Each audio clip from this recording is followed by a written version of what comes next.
Convido-lhes a abrirem suas Bíblias no Evangelho de Marcos, capítulo 14. Marcos, capítulo 14, versículo 32. Este é o momento em que Jesus vai para o Getsemane orar. E é um momento muito importante e nós veremos o porquê ele é importante e como isso se aplica às nossas vidas. Marcos 14, 32 até o 36 por enquanto. Diz assim a palavra de Deus. E foram a um lugar chamado Getsemane, e disse aos seus discípulos: Assentai-vos aqui, enquanto eu oro. E tomou consigo a Pedro e a Tiago e a João, e começou a ter pavor, a angustiar-se, e disse-lhes: A minha alma está profundamente triste até a morte. Ficai aqui e vigiai. E tendo ido um pouco mais adiante, prostrou-se em terra e orou para que, se fosse possível, passasse dele aquela hora. E disse: Abba, Pai, todas as coisas te são possíveis. Afasta de mim este cálice. Não seja, porém, o que eu quero, mas o que tu queres. Afasta de mim este cálice, orou Jesus. E cálice na Bíblia simboliza a ira, a justiça. Algumas vezes é descrito como o cálice da ira de Deus. Jesus estava para beber o cálice da ira de Deus, o cálice da justiça de Deus. Deus é amor, mas Deus também é justiça. Deus é amor, mas ele também se ira. E contra o que ele se ira? Ele se ira contra o mal, contra a iniquidade, contra o pecado. A ira santa de Deus é um ato de amor. Nós veremos porque a ira de Deus é um ato de amor. Nas nossas vidas a gente pode reconhecer isso, que amor e ira podem caminhar juntas. Se você ama as crianças, você deve odiar a pedofilia. Se você ama o casamento, você deve odiar a infidelidade. Se você ama a pureza, você deve odiar a lascívia, a sensualidade e os pensamentos impuros. Você deve ser contra isso. Se você ama alguém, seu pai, sua mãe, seu irmão, você odiará tudo aquilo que pode prejudicar a eles. Então, amor e ira podem sim caminhar juntos. E eles estiveram juntos, amor de Deus e ira de Deus, neste momento no Getsemane. Portanto, amar alguém implica odiar, ter ira contra o mal que pode prejudicar aquela pessoa. Deus amou o mundo e o seu amor por cada um de nós implicou na ira justa de Deus contra todo o mal que nos poderia prejudicar. Ira contra o mal que nos poderia levar para longe dele, para a perdição eterna, para o inferno. Foi contra isso que Deus se irou, contra o mal que nos poderia prejudicar. Esse mal é o pecado, é o orgulho de não reconhecer Jesus como Senhor e Salvador. É o orgulho de viver uma vida indiferente a Deus. Eu nem me importo para Deus. Ou vivendo deliberadamente desagradando a Deus e servindo a falsos deuses. O pecado é o mal maior do homem. Por que ele é o mal maior do homem? Porque ele pode nos levar à perdição eterna, ao inferno. O mundo diz que o inferno não existe. Pessoas que vivem aí 70, 80 anos, 90, dizem que o inferno não existe, muitos deles. Mas Jesus, que criou o mundo e que é eterno, disse o contrário, que o inferno existe. Deus descarregou toda a sua ira santa contra o pecado. Nós clamamos por justiça. Nós queremos ver justiça. E Deus também, Ele é justo, e Ele descarregou toda a sua ira santa contra o pecado. Alguém deveria pagar por esses pecados, os pecados de toda a humanidade. Alguém deveria pagar por todos eles. Alguém deveria receber toda a ira de Deus para pagar por nossas dívidas. Mas quem suportaria o peso da ira de Deus? Quem suportaria a execução da justiça divina? Quem receberia o castigo dos malfeitores? Quem se colocaria como sacrifício a receber a ira de Deus? Quem? Quem beberia o cálice da ira de Deus? Eu e você, meus irmãos, não teríamos condição de pagar por essa dívida tão grande. Deus amou o mundo de tal maneira que deu o seu Filho unigênito para que todo aquele que nele crê não pereça, mas tenha a vida eterna. É o que diz João 3,16. Deus não apenas se irou contra o pecado, mas Ele fez algo. Ele não apenas teve um forte sentimento de ira contra o pecado, mas Ele agiu. Ele fez alguma coisa. E o que Ele fez? De acordo com o versículo que lemos, Ele entregou o que Ele tinha de mais precioso para morrer na cruz do Calvário. E Jesus sabia disso. Jesus sabia qual era a sua missão. Jesus sabia que isso haveria de acontecer. Mas agora chega a hora tão esperada, ele está a alguns passos desse momento onde ele seria entregue aos líderes para ser preso e ter todo aquele martírio, aquele sofrimento. Ele estava a alguns passos daquele grande martírio. E a palavra diz que, no texto que lemos, que ele estava profundamente agoniado. E ele foi orar.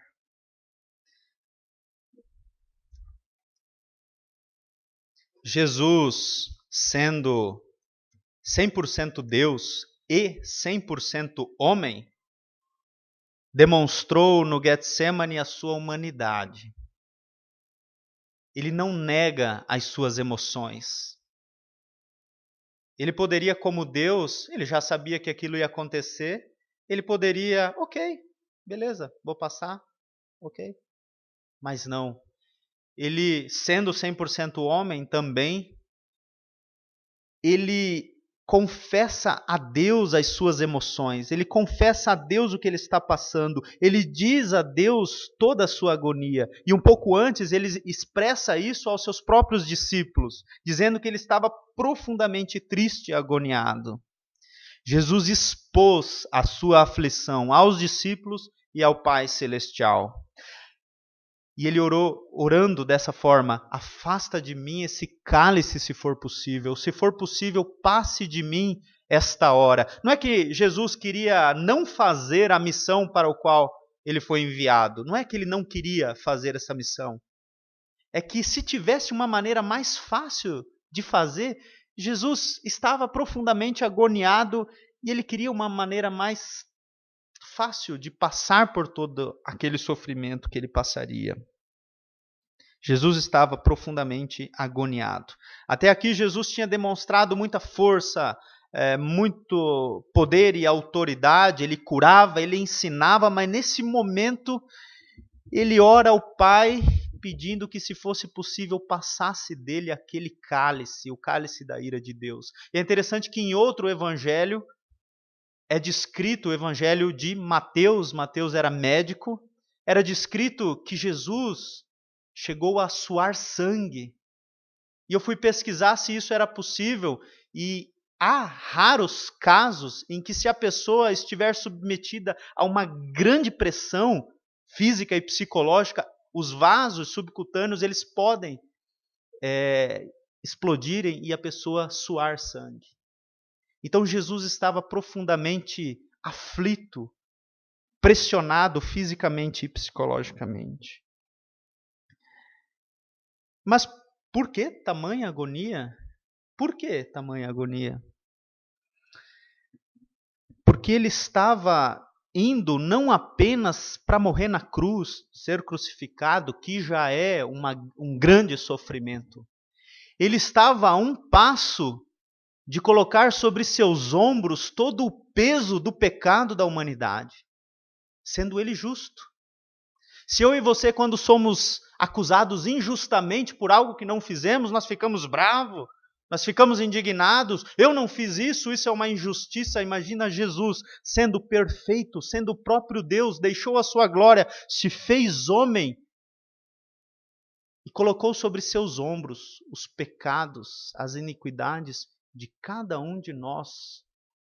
E além disso, ele receberia a execução da justiça de Deus. Toda a ira de Deus seria direcionada a ele, porque ele pagaria por cada um dos nossos pecados. Ele fez isso por você, por você, por você, por você, por mim, por cada um de nós.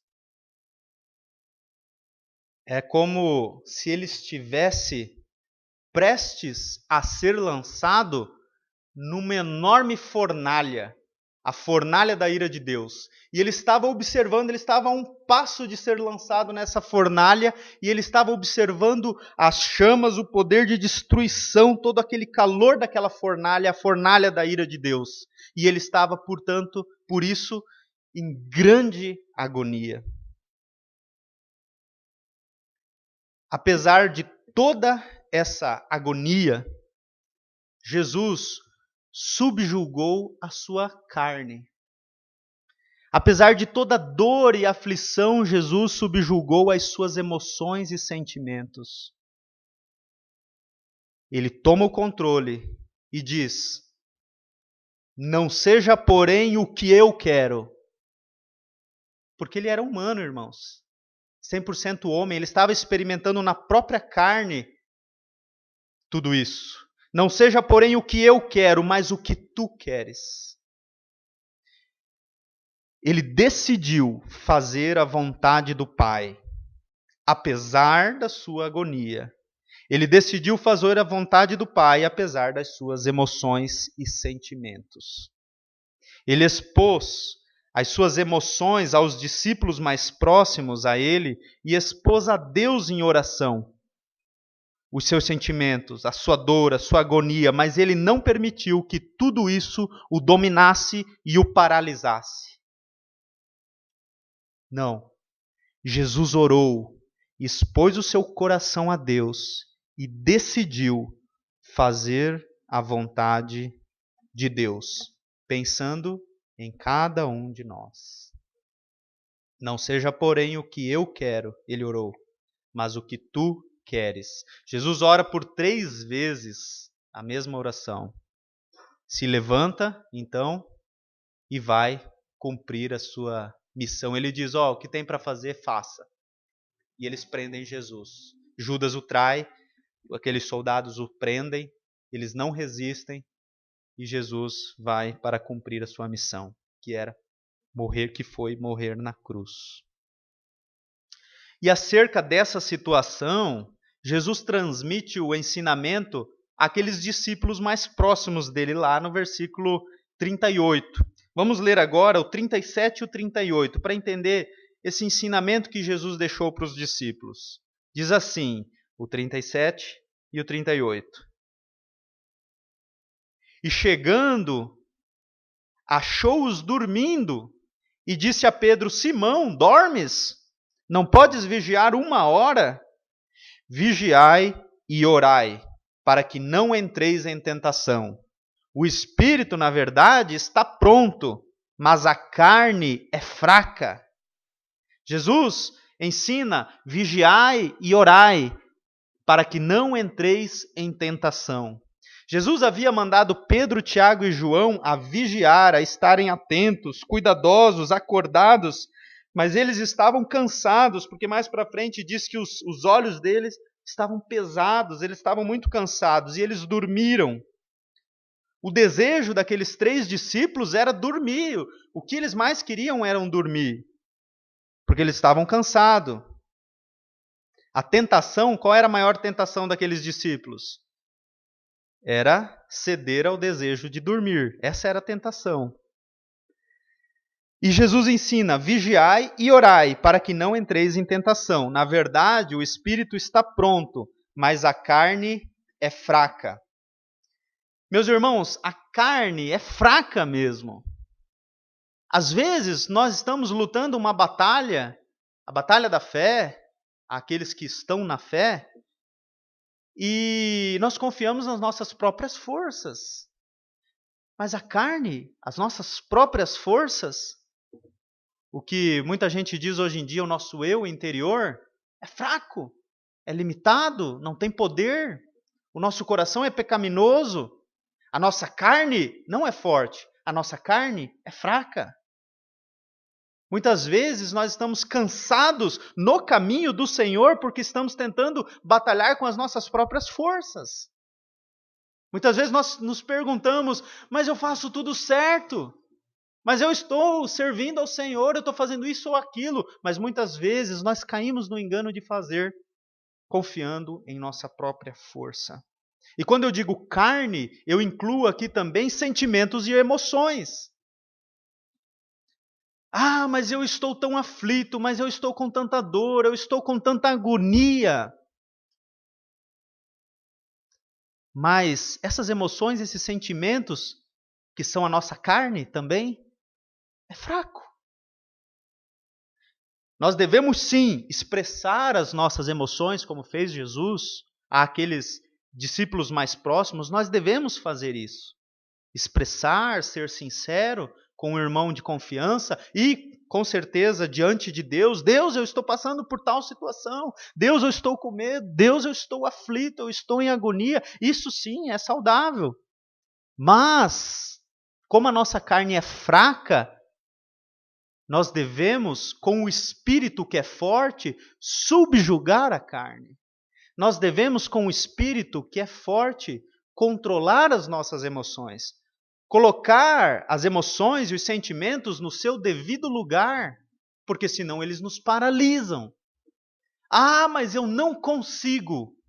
Isso me paralisa. Irmãos, quem tem o Espírito Santo de Deus, tem tudo. Nós devemos, com o Espírito Santo de Deus que habita no crente, subjugar os nossos sentimentos, as nossas emoções, a nossa carne. Mas como fazer isso? Como? Parece que é algo teórico, o espírito subjuga a carne, o espírito é forte, a carne é fraca, como que um subjuga o outro? Jesus ensina: vigiai e orai. Vigiai é o mesmo que estar atento. E o que Jesus fez? Jesus fez isso, ele orou. Irmãos, a oração é o meio através do qual nós conseguimos fazer com que o espírito subjugue a carne. Você vai diante de Deus, coloca o seu coração diante de Deus. Deus, eu estou sentindo medo. Deus, eu estou sentindo aflição. O sentimento que você tiver dentro do seu coração. Há uma definição bem interessante de oração, que é: oração é simplesmente colocar o seu coração diante de Deus. É expor aquilo que está no seu coração, aquilo que está te perturbando. Então você ora ao Senhor, expondo as suas emoções. E você continua orando ao Senhor, pedindo: qual é a tua vontade? Que não seja feita a minha vontade, mas a tua vontade. E Deus dará graça, Deus dará sabedoria, direcionamento, para que, apesar dos sentimentos e emoções, você faça a vontade de Deus. Não é uma terapia. Ah, então eu vou ficar falando falando todos os meus sentimentos para a parede de joelhos, não é uma terapia, não é uma sessão de psicologia, com todo respeito à psicologia. É acreditar que existe um Deus no céu e que ouve o meu pedido. É acreditar, primeiro, que Deus existe e, segundo, que Ele ouve as nossas orações. Que Ele é poderoso para mudar o meu coração. Que Ele é poderoso para mudar os meus desejos. Que Ele é poderoso para me dar um direcionamento. E Deus dá direcionamento. Ontem mesmo, eu orando, eu disse a Deus, Deus, é tanta coisa para resolver, é tanto problema, que eu estou com medo de não conseguir dar conta. Eu falei, Deus, eu estou com medo. Fiquei até com vergonha de Deus falar que eu estava com medo. Mas eu falei, Deus, essa é a realidade, eu estou com medo de não dar conta. E continuei orando, e veio na minha mente o versículo 2 Timóteo 1,7, salvo engano. Mas Deus não nos deu o espírito de temor, mas de poder, e de equilíbrio, e de amor. E aquilo confortou o meu coração. Então o direcionamento que Deus te der, sempre vai ser baseado na palavra de Deus. Deus me deu um versículo e eu me apoiei naquela verdade bíblica que o espírito que habita em mim não é um espírito de medo. E eu falei, ok, apesar do meu medo, ele vai ficar no devido lugar dele. E eu vou fazer o que eu tenho que fazer. Vou planejar, vou tentar fazer da melhor forma, mas vou fazer. Por quê? Porque eu sei que é a vontade de Deus que eu continue a batalha da fé, a jornada da vida, a caminhada cristã. Amém, irmãos?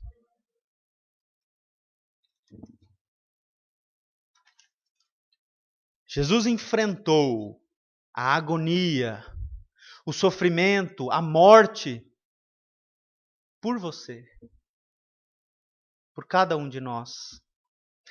A ira de Deus recaiu sobre Jesus Cristo porque Deus nos amou. Nos amou tanto que Ele mesmo providenciou o Cordeiro Santo que tira o pecado do mundo. Esse é o amor de Deus, profundo, intenso e salvador, por você e por mim.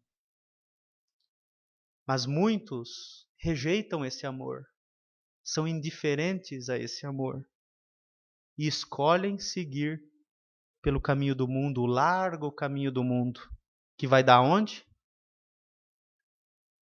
Ao inferno. Havia um homem que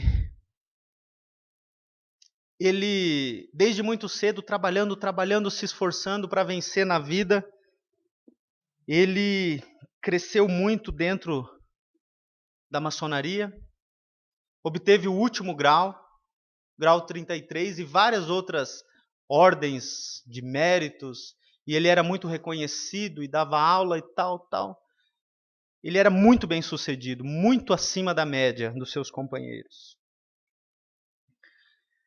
E ele estava buscando algo que não conseguia preencher o seu coração. E ele foi no oftalmologista. Foi lá, num doutor, velhinho. Mas esse doutor era um homem de Deus. Esse doutor era um homem de oração. Era um homem piedoso, devotado a Deus. E lá, o doutor estava examinando, não sei se você já você dilata a pupila, fica na frente, cara a cara com o doutor. E o doutor falou para aquele senhor, você tem um problema sério aqui, está com catarata, vai ter que fazer uma cirurgia. No olho esquerdo está bem avançado e no olho direito está começando. Você vai ter que fazer uma cirurgia aqui. Realmente o médico que te mandou aqui, ele tinha razão, você tem um problema no olho. Mas tem algo muito mais sério.